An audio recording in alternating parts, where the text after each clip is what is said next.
O dinheiro chegou ao futebol feminino? Hoje o futebol feminino ele tem dinheiro? Nele ainda não é autossustentável, a não ser alguns clubes que conseguem se manter com patrocinadores e realmente colocar em prática. Eu tenho muita propriedade em falar do passado, quando eu estava no clube, eu tinha muito patrocínio, mas eu consegui fazer na época um patrocinador, segundo maior patrocinador, a bilheteria.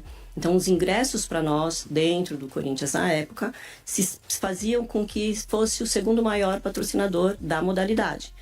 Outros clubes ainda não conseguem trabalhar dessa forma. Então, assim, existe um abismo, mas não é difícil mudar essa rota e fazer com que isso seja investido. Então, os clubes grandes, clubes Palmeiras, o próprio São Paulo, Flamengo, tem realmente hoje um subsídio de patrocinador muito maior do que no passado. Então, eu acredito que, sabendo fazer esse jogo, né, de negócios, consegue fazer com que isso se movimente e que se pague ao departamento. Vamos tentar dar uma noção de grandeza para quem vive a realidade de um futebol muito masculino no Brasil. O futebol masculino ainda tem muito mais visibilidade, né? Tem uma participação muito maior no cotidiano do torcedor comum. Então eu queria fazer um paralelo para a gente poder entender a realidade hoje do futebol feminino. Quanto ganha hoje uma jogadora de ponta no futebol feminino do Brasil? Quanto ganha em média, sem nenhuma obrigação com números absolutos, apenas para a gente ter uma ideia e fazer a comparação com a realidade do futebol masculino? Quanto ganha uma jogadora de ponta que joga no futebol do exterior e uma jogadora mediana que joga lá fora? Quanto ganha uma jogadora de ponta aqui, uma jogadora mediana aqui no Brasil? É que assim, a gente vive uma realidade completamente... Não existe uma base, né, de mercado. Alguns times conseguem pagar um pouco mais, outros menos. Então, assim, você não consegue ainda mensurar. Mas eu vou te falar no máximo, né? Hoje, sem comparar o masculino, mas só falando do feminino. Hoje, o feminino, algumas atletas de ponta ganham mais que 100 mil. Né? Que é um belo salário. Que é um belo salário, perto de um mas cenário ainda muito longe comparado com o masculino, os grandes jogadores ou com outros do masculino ganham. Exato, completamente.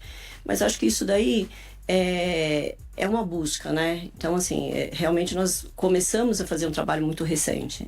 Então, esse trabalho de estar aumentando vem a longo prazo mesmo, não é nada a curto prazo. Agora, no exterior, se paga bem? Se paga, mas muitos ainda não conseguem nem chegar perto do Brasil.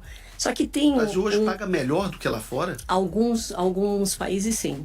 Alguns países sim, só que existe você participa de um campeonato diferenciado, você vai participar de uma Champions League, então existe um sonho também, existe um sonho de estar fora do país e buscando o que tem de diferente.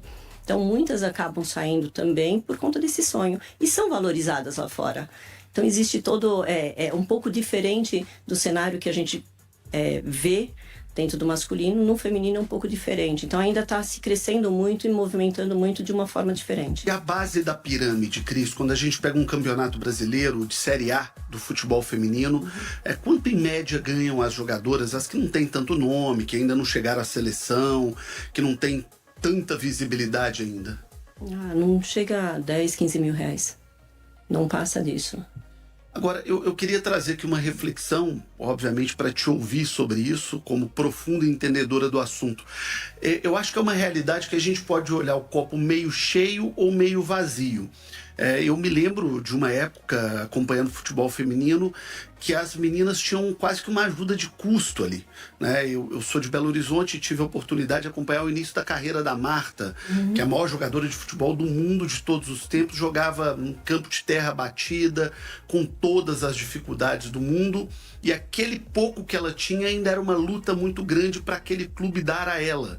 Então, quando a gente vê em salários de 10, 15 mil reais, em salários de ponta de 100 mil reais, eu acho que vale a pena também a gente destacar o copo meio cheio, né? De uma evolução em curto espaço de tempo, porque isso talvez há uma década seria impensável no futebol brasileiro. Exatamente. Eu acho que esse tempo que nós estamos, né, fazendo esse trabalho, revolução realmente dentro do cenário brasileiro, e eu vou falar na América do Sul, porque esse cenário começou a melhorar realmente de 8 anos para cá. 8 anos para cá, depois da Copa de 2019, Copa do Mundo, começou realmente a ferver um pouco mais esse ambiente. E eu acredito muito que a gente está no caminho certo, que nós estamos trabalhando certo. Os clubes estão entendendo quem é de ponta, os que estão chegando agora começam a entender, para que realmente o trabalho seja eficaz, né, efetivo e que seja bom para ambas as partes, tanto as atletas e como o clube, porque tem que ter as duas, né, os dois lados, o investimento e a sua entrega.